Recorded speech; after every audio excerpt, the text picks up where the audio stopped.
안녕하세요. 김성태입니다. 이제 8월 중반은 넘겼습니다. 요즘 제가 운영하는 네이버 카페 글을 보면 성수기 시즌 내내 매일 손님들을 상대하느라 지치고 힘들다는 글들이 참 많이 보입니다. 이제 8월 중순을 넘겼으니까 매일 그 많은 손님들을 상대해야 되는 성수기가 7월서부터 지금까지 한 달이나 지속된 겁니다. 펜션 운영자는 아침에 눈을 뜨자마자 업무가 시작이 되고 잠을 자기 전까지 업무 시간이나 마찬가지입니다. 물론 늦은 시간까지 일을 하는 경우는 많지는 않지만 객실에 손님이 있다면 아무래도 계속 신경을 쓰고 있어야 됩니다. 이 일을 한 달 이상이나 지속했으니까 육체적으로나 정신적으로 피곤해지는 건 당연합니다. 그저 바쁜 식당 하나 운영하는 것하고도 다릅니다. 어디 쉬운 일이 있겠냐마는 식당은 아침에 오픈해서 저녁에 문이라도 닫지만 펜션은 아침부터 늦은 밤까지 손님들을 상대해야 되니까 꽤 피곤한 겁니다. 반갑고 고마운 손님들이 여름 성수기에는 달갑지 않게 느껴질 때도 있습니다. 그래서 오늘은 이 손님들에 대해서 다시 한번 생각해보는 시간을 가져보려고 합니다. 얼마 전 부모님과 함께 대형 쇼핑몰을 찾아갔습니다. 쇼핑몰 오픈 시간이 10시 30분인 건 알고 있었지만 사람들이 많아지기 전에 좀 다녀보려고 부지런히 운전해서 일찍 갔더니 제가 매장 앞에 도착한 시간은 10시 25분이었습니다.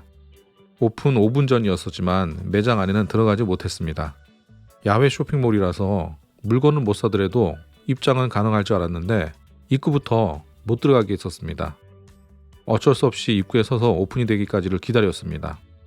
그런데 매장 입구 앞에서 저를 지켜보던 보안 직원이 저를 지켜보더니 어떻게 오셨나요? 라고 물었습니다. 마치 여기 오지 말아야 될 사람을 본 것처럼 말했습니다. 입구에서 고객을 막은 상황은 분명히 달가운 상황은 아닙니다. 좀 더 제대로 응대를 했다면 아직 오픈 전이라 입장할 수 없습니다 라고 명확하게 말하거나 무엇을 도와드릴까요? 라고 답해야 됩니다. 보안 직원은 고객에게 자신이 경계의 대상자가 아닌 당신에게 도움을 줄 수 있는 사람이라는 이미지를 전달해야 맞습니다. 사실 이런 말을 듣고 그냥 넘어갈 수도 있었지만 매우 건조하고 고압적인 직원의 태도와 말투 때문에 살짝 짜증이 좀 났었습니다. 그래서 저는 쇼핑하러 왔지 뭐하러 왔겠습니까? 라고 퉁명스럽게 답했습니다. 아르바이트를 하는 어린 직원들한테 대단한 걸 기대하는 건 아니지만 만약 그런 부분들까지도 교육을 했다라면 더 좋았지 않았을까라는 생각이 들었습니다. 일종의 직업병입니다. 아무튼 시간이 좀 지나서 저를 막고 있었던 긴 줄이 거치고 안으로 들어갈 수가 있었습니다. 그리고 마음에 드는 브랜드가 있어서 매장 안으로 들어갔습니다. 그날은 제 어머니 생신이어가지고 선물을 사드리려고 했습니다. 한 매장에 들어가서 이 옷 저 옷을 고르다가 시간이 한 3분 정도가 흘렀을 겁니다. 분명히 매장 안에는 직원이 있었지만 눈앞에 있는 저희를 본체만 채하고 매장 오픈 준비를 열심히 하고 있었습니다. 이제 막 오픈을 해서 바쁜지는 알겠지만 지금 눈앞에 손님이 와 있다면 적어도 응대는 해야 될 텐데 매장 오픈 준비에 여념이 없어 보였습니다. 저기 눈앞에 와 있는데 무기를 손질하고 있는 꼴입니다. 준비가 덜 된 무기라도 일단 적군이 눈앞에 나타나면 싸워야 되는 게 당연합니다. 매장 오픈과 정리도 결국 손님들의 지갑을 열게 하기 위한 목적인데 지금 눈앞에 손님이 와 있는데도 불구하고 그 목적이 무엇인지 무엇이 우선인지도 모르는 겁니다. 아마도 제 생각에 그 직원은 사장은 분명히 아니었을 거라고 생각합니다. 그리고 시간이 좀 더 지난 후에도 반응이 없어서 제가 그 직원에게 이야기했습니다. 여기 다른 사이즈를 좀 찾으려고 하는데요? 라고 말했습니다. 저는 당연히 그 직원이 하던 일을 멈추고 저한테 다가올 거라고 생각했었지만 그 직원은 네 잠시만요 라고 하더니 다시 자기가 하던 일을 계속하고 있었습니다.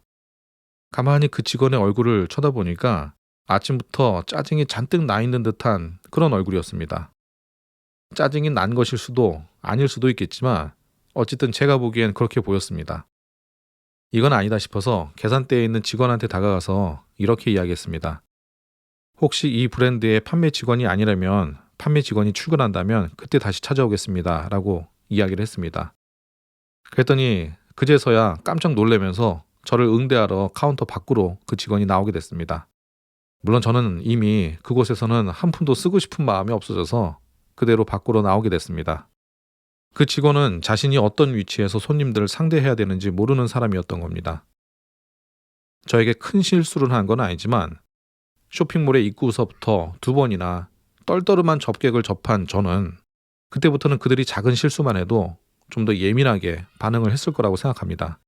어떤 일이든 자신이 해야 될 일과 우선순위를 알아야 됩니다. 우리도 우리가 해야 될 일과 손님들이 우리에게 무엇을 기대하는지도 잘 알아야 된다고 생각합니다. 그런 의미에서 짧은 상식 한 가지를 이야기해 보겠습니다. 펜션은 프랑스어로 팡숑이라고 합니다. 그리고 펜션의 본래 뜻은 연금에서 시작됐습니다. 오래전 서양에서 농번기를 지낸 후에 빈 방들을 여행자들에게 빌려주면서 수익을 얻던 행위를 펜션이라고 부르게 된 겁니다. 요즘에는 펜션이라는 경계도 많이 사라지게 된 것 같습니다. 어떤 펜션은 풀빌라라고 부르고 또 어떤 것은 스테이, 또 어떤 것은 펜션이나 풀빌라라는 단어를 쓰지 않고 그냥 집의 이름을 그대로 사용합니다. 그리고 좀 더 규모가 크다면 호텔이라고 부르기도 합니다. 물론 아주 오래전서부터 숙소의 형태를 띠기 시작한 후에 가장 먼저 사용된 단어는 호텔입니다. 그럼 이 호텔의 어원에 대해서 한번 이야기해 보겠습니다. 호텔의 역사는 중세 시대에서부터 시작됩니다. 영주들이 큰 집에 손님들을 초대하면 그 저택에 초대를 받은 사람들은 집주인을 호스페스라고 불렀습니다. 이 호스페스라는 단어는 라틴어로 대접하다, 보호하다 라는 뜻입니다. 우리가 알고 있는 호스트, 호스피탈, 호텔은 모두 여기에서 파생된 단어입니다. 13세기 유럽은 성지순례를 하는 사람들이 꽤 많았습니다. 엄청나게 먼 거리를 걸으면서 다치거나 병이 나는 경우도 있었습니다. 그리고 이맘때 십자군 원정 때에는 먼 거리를 이동해야 되는 병사들도 참 많았습니다. 먼 길을 걸으면서 상처와 병으로 힘들어하는 이들을 돕기 위해서 이 수도원에서는 휴식을 제공하는 시설을 만들었습니다. 그리고 이를 호스피탈이라고 불렀는데 시간이 흘러서 병원을 뜻하는 단어로 사용되게 된 겁니다. 그리고 이 호스피탈에서 또 파생된 단어가 바로 숙박시설인 호텔입니다. 어쩌면 우리가 하는 일은 손님들의 치료, 그러니까 힐링과 휴식을 위해서 시작된 것을 하고 있는 게 아닌가 싶기도 합니다. 우리가 이 일을 선택한 이상 우리 집에 온 사람들을 케어하는 것이 우선이 되어야 함을 알고 있어야 됩니다. 사실 저는 이 이야기를 현재 현업에 계신 분들보다는 앞으로 이 일을 하려고 준비하는 분들이 이 업에 대해서 다시 한번 생각해 볼 수 있는 계기가 되는 그런 이야기가 됐으면 좋겠습니다. 요즘 성수기를 지나면서 너무나도 힘들어하는 분들이 많은 것 같아서 힘내시라고 짤막한 이야기를 한번 해봤습니다. 좋건 싫건 어찌됐건 수많은 펜션들 중에서 우리 펜션을 선택해준 사람들입니다. 너무 스트레스 받지 말고 일하고 힘내시길 바랍니다. 물론 너무 심한 경우라면 카페에서 보니까 여러 단어들을 사용하는데 보통 우리는 진상이라고 하죠. 네, 그런 분들과의 그 문제 해결을 위해서 스트레스나 시간, 돈을 낭비하지 말고 깔끔하게 법적으로 진행하는 게 가장 빠른 것 같습니다. 아무튼 오늘 이야기 여기서 마치겠습니다. 감사합니다.